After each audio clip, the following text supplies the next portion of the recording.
How to increase our productivity, अपनी उत्पादकता कैसे बढ़ाएं। हमें वह कौन कौन से काम करना चाहिए जिससे हम हमारी प्रोडक्टिविटी बढ़ा सकते हैं। आज के टाइम में कंपटीशन को देखते हुए आप बिना अपनी प्रोडक्टिविटी को बढ़ाए आप अपने काम में और अपनी फील्ड में कभी भी कामयाब नहीं हो सकते।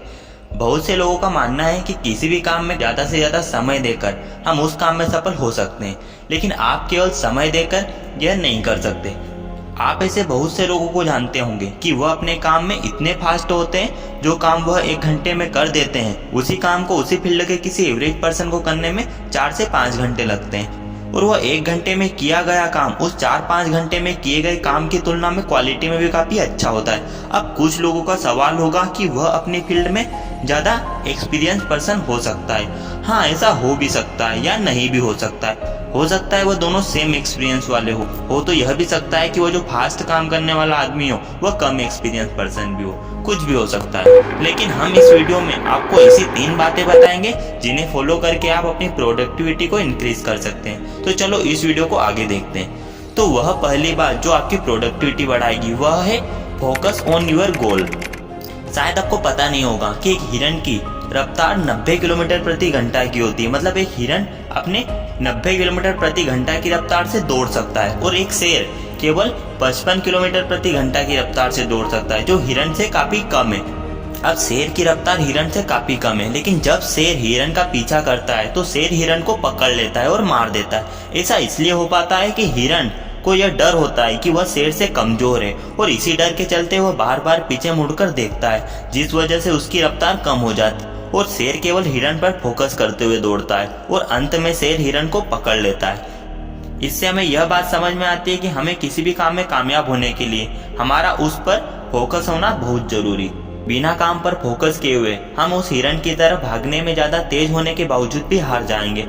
हमारा फोकस उस शेर की तरह होना चाहिए जो भागने में तो हिरन से आधी रफ्तार से भाग सकता है, लेकिन केवल अपने काम पर फोकस रखने की वजह से वो तेज रफ्तार हिरन को भी पकड़ लेता है। तो आप दुनिया का कोई भी काम कर रहे हो, आपको अगर उस काम में ज्यादा से ज्यादा रिजल्ट गेन करने हैं तो आपको उस पर अपना फुल फोकस रहकर काम करना चाहिए।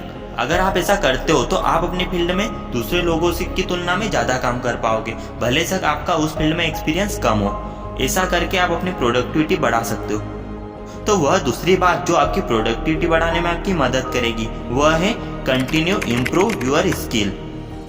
मतलब हमें हमारी स्किल्स में कंटिन्यू इम्प्रूवमेंट करते रहना चाहिए। एक बार एक मालिक अपने 2 नौकरों को जंगल में पेड़ काटने के लिए भेजता है। अब एक नौकर जल्दी से पेड़ काटने में लग जाता है और लगातार 2 घंटे पेड़ काटने के बाद वो अपने 5 पेड़ काट लेता है और वह दूसरा मजदूर जब तक एक भी पेड़ नहीं काटता और अगले 1 घंटे में पहला मजदूर 2 पेड़ और काट लेता है और अपने वो 5 पेड़ के साथ टोटल 7 पेड़ काट लेता है। इस तरह वो अपने पूरे 3 घंटे में टोटल 7 पेड़ काट लेता है और वह दूसरा मजदूर केवल 1 घंटे में 10 पेड़ काट लेता है।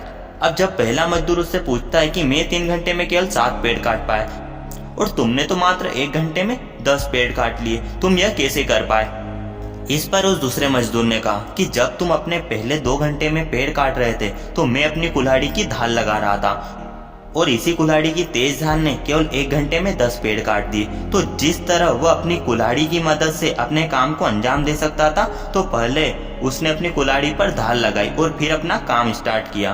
तो हम भी हमारी फील्ड में हमारी जिन स्किल्स की मदद से हमारे काम को अंजाम देते हैं, हमें उन्हें लगातार सुधारते रहने की जरूरत है और हमें अपने काम के बारे में लगातार कुछ नया सीखते रहना चाहिए, जिस वजह से हम अपने काम में औरों की तुलना में काफी ज्यादा अच्छे रिजल्ट प्राप्त कर सकते हैं। तो यह दूसरी बात थी जिसे हम अपनाकर अपने काम में प्रोडक्टिविटी बढ़ा सकते हैं। वह तीसरी बात और लास्ट बात जो आपके काम में आपकी प्रोडक्टिविटी बढ़ाएगी वह है अपने बड़े गोल को छोटे छोटे गोल्स में बांटना। अब आप जब स्कूल टाइम में थे तो जब जुलाई में आपका स्कूल स्टार्ट होता था तो आप सोचते थे इस बार तो खूब पढ़ाई करना है और अच्छे परसेंटेज बनाना है और आप 80 से 90% का गोल डिसाइड भी कर लेते थे और आप सोचते थे कि इस बार खूब पढ़ाई करना है और फाइनल एग्जाम में 80 से 90% बनाना है। अब आपका यह गोल 8 से 9 महीने का होता था और आप जब भी पढ़ाई करने बैठते थे तो आप कुछ टाइम पढ़ते थे और आपके दिमाग में जब भी कुछ करने का मन करता था तो आप यह अपने आप से कह के पढ़ाई टाल देते थे कि अभी तो 8 से 9 महीने मैं कल पढ़ लूंगा। और फिर इस तरह आपके दिन सप्ताह में और आपके सप्ताह महीने में और इस तरह आपके 8-9 महीने कब निकल जाते थे और कब फाइनल एग्जाम आ जाती थी आपको पता नहीं चलता था। और इस टाइम पर आपके पास पछताने के अलावा और अपने आप को कोसने के अलावा कुछ नहीं होता था। और इस तरह आप अपने उस 8 से 9 महीनों में मतलब लगभग 270 दिनों में ज़्यादा से ज़्यादा 50 से 60 रोज पढ़ पाते थे। और इस प्रकार आपकी प्रोडक्टिविटी 50 to 60 अपॉन 270 होती थी। और इसकी बजाय आप यदि ऐसा करते कि आप अपना जो 8 से 9 महीने का 90% का गोल था और उसके लिए जितना पढ़ना था उसे आप महीनों में और महीने के गोल को हफ्तों में और हफ्ते के गोल को दिन में बांट लेते। इस तरह आप अपने छोटे छोटे गोल मतलब जो आपके एक एक दिन के गोल थे उस तरीके से उनको अचीव करते हुए आप अपने जो सप्ताह के गोल थे उनको अचीव कर लेते। और फिर जो आपके सप्ताह के गोल थे वो आपके महीने के गोल को अचीव कर लेते। और फिर आपके जो महीने के गोल थे वो आपके 8-9 महीने का जो 90% का गोल था वो कब अचीव कर लेते आपको पता भी नहीं चलता।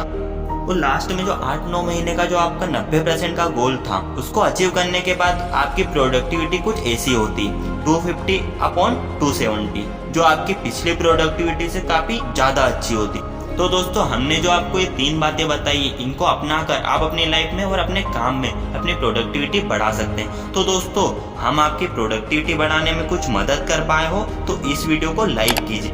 और अगर आपको ऐसा लगता है कि यह वीडियो आपके फ्रेंड्स और रिलेटिव की मदद कर सकता है तो इस वीडियो को उन तक शेयर कीजिए। और आगे भी हमारे साथ जुड़े रहने के लिए हमारे चैनल को सब्सक्राइब कर लीजिए और बेल आइकन को प्रेस कर दीजिए ताकि अगले वीडियो का नोटिफिकेशन आपको हमेशा मिलते रहे।